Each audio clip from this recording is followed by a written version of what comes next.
আসসালামু আলাইকুম, সবাই কেমন আছেন? আলহামদুলিল্লাহ ভালো আছি। আজকে একটু অল্প কিছু সব কিছুই বাজার করলাম অল্প অল্প করেই। কিছু বাচ্চাদের জন্য, কিছু আমার জন্য বাজার করলাম। যেমন অনেক দিন ধরে এই ডিম, শসা খেতে খেতে খুব বিরক্ত হয়ে যাচ্ছিলাম। তো চিন্তা করলাম সবজি খুব খাওয়া হচ্ছিল না। সবজি খাওয়াটা আসলে উচিত। তার জন্য নিজের জন্য আবার নতুন করে ডায়েট প্ল্যান করলাম যে আসলে কী করা যায়, কী খাওয়া যায়। এজন্য আমি গাজর অর্ধেকটা কেটে নিয়েছি এরকম লম্বা লম্বা করে। দেন তারপরে আমি আপনার বটবটি আমরা যেটাকে বলি বটবটি যেটা। তো বটবটিগুলো আমি সুন্দর করে কুটে নিলাম। এখানে আজকে কিছু অদ্ভুত কিছু দিয়েও মানে এই সবজি দিয়েও যে চাইনিজ সবজি তৈরি করা যায়, ভেজিটেবল রান্না করা যায়, সেটাই আপনার সাথে শেয়ার করা। এই সিজনে যে সবজিটা পাওয়া যায় সেটা দিয়ে আমি আজকে চাইনিজ সবজিটা রান্না করব।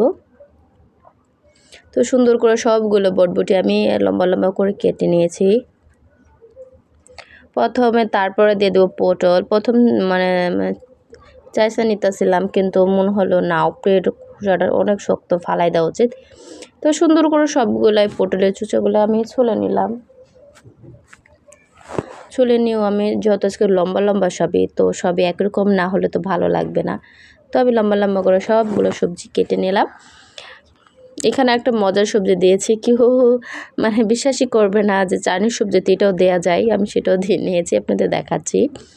তো প্রথমে পানিটা বলক আসছে, সেখানে আমি 1 চামচের মতো লবণ দিয়ে সবগুলো একটু বয়েল করে নেব। সর্বপ্রথম গাজরটা দেবো। যত গাজরটা একটু মানে শক্ত, সিদ্ধ হতে সময় নেয়, এই জন্য গাজর দেওয়ার পর একটু সিদ্ধ হওয়ার পর আমি বটবটিগুলো দিয়ে দিলাম। এই দুটো বটবটি সময় লাগে না, 1-2 মিনিটের মতো সময় লাগে। আমি এগুলো সবগুলো উঠাই নেব। ওঠানোর পর তারপর একটা একটা করে সবজি দেবো। সব সবজি একসাথে দিব না, এই দুইটাই মানে একসাথে দিয়েছিলাম, মানে একের পর একসাথে করেছিলাম। বাদ বাকি সব আলাদা আলাদা করে নেব। খুব কষ্ট হচ্ছিল ওঠানোর জন্য, আসলে তাড়াহুড়া করে আমি যেটা ছাঁকনি আনবো সেটা না, আসলে রান্না তো ভেবে চিন্তে এত কিছু নিয়ে আসলে করার, আমি যেভাবে মানে আমি আমার মতো করে আজকে রান্না করেছি চাইনিজ সবজিটি। আশা করি সবাই ভালো লাগবে, একবার ট্রাই করবে, ইনশাআল্লাহ খুব মজা হবে, ভালো হবে।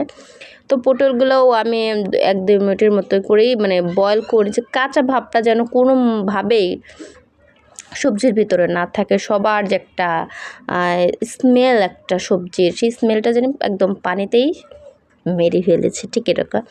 যাই হোক, তারপরে আমি আপনার পেঁপেগুলোও দিয়ে নিলাম, সিদ্ধ করে নিয়েছি।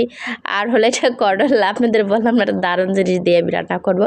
তো করলা সবগুলো বিচি ফালাই দিয়ে একদম পরিষ্কার করে সুন্দর একদম পাতলা পাতলা করে কেটে নিয়েছি। এটা আমি 1-2 মিনিটের মতো বয়েল করে নেব, তারপর দেন উঠিয়ে রাখবো।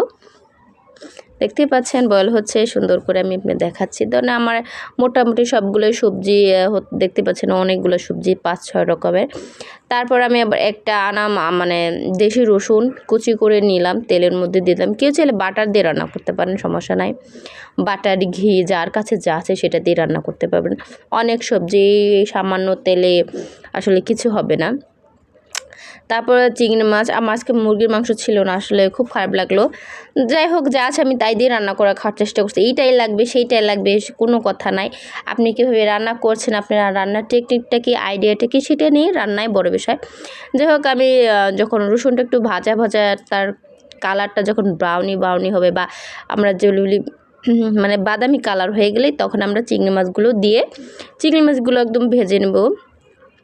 তারপর চিংড়ি সুন্দর করে ভেজে যেন রসুনের ফ্লেভারটা চিংড়ির ভিতরে চলে যায়। তারপরে সবগুলো সবজি আমি দিয়ে দেবো। এখানে বটবটি আছে, এখানে গাজর আছে, পেঁপে আছে, পটল আছে, মোটামুটি 5-6টা সবজি এখানে দিয়ে আমি রান্না করলাম। দেখতে কালারফুল কত সুন্দর লাগছে। এখানে আবার পেঁয়াজ এড করব, করলা আছে। আসলে সবজিগুলো বেশি ওভারহিট মানে কুক না করার মানে এটাই যে যেন তার কালারটা থাকে।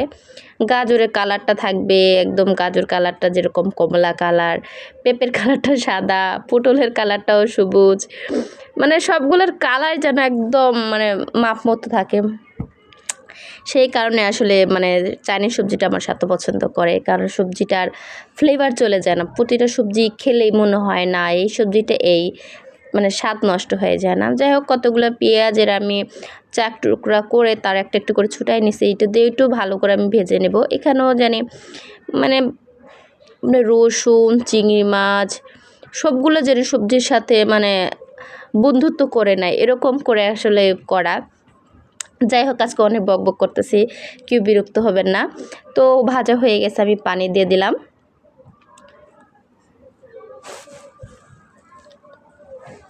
দেখতে পাচ্ছেন সুন্দর করে পানি দিয়ে দিয়েছি। মোটামুটি 5 মিনিটের মতো যখন মানে কুক হয়ে গেছে, রান্না হয়ে গেছে, আর বেশি না অল্প সময় আমি রান্না করব, 2-3 মিনিটের মতো আর রান্না করব। তখন আমার সাথে সব মানে কী যা দিয়ে দেবো, এখানে 1 চামচের মতো সয়া সস দিয়ে দিয়েছি, 1 চামচের মতো বিট লবণ দিয়ে দিয়েছি।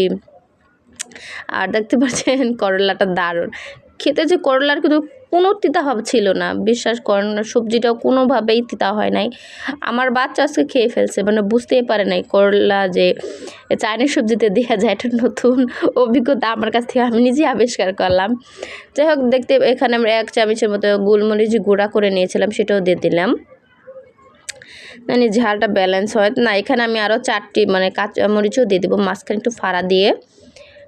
আমি দিয়ে দেখলাম খুব একটা মানে ঝাল হয় নাই, মানে ঠিক আছে চাইনিজ সবজি মানে শুধু খাওয়ার জন্য, খালি খাওয়ার জন্য সবজি যথেষ্ট পরিমাণ ঠিক আছে। যে দেখতে পাচ্ছেন বলে দিলাম সয়া সস দেবো, আসলে ধাপে ধাপে দিচ্ছে আর কি। সয়া সসটা দিয়ে একটু নাড়া দিয়ে নিলাম, যার কাছে সে দিয়ে দিবেন, না থাকলে কোনো সমস্যা নাই। সামান্য মানে হাতের যে চিমটি, যেরকম আমরা 1 চিমটি লবণ 1 চিমটি নেই, ওরকম 1 চিমটির মতো আমি টেস্টিং সল্ট দিয়ে দিলাম, খুব কম মাপের। দেখতে পাচ্ছেন কত সুন্দর। এখন লাস্টে যেটা কাজ করব আসলে চাইনিজ সবজির যে মেন মানে কাজটা, সেটা হলো যে কর্নফ্লাওয়ার দেওয়া।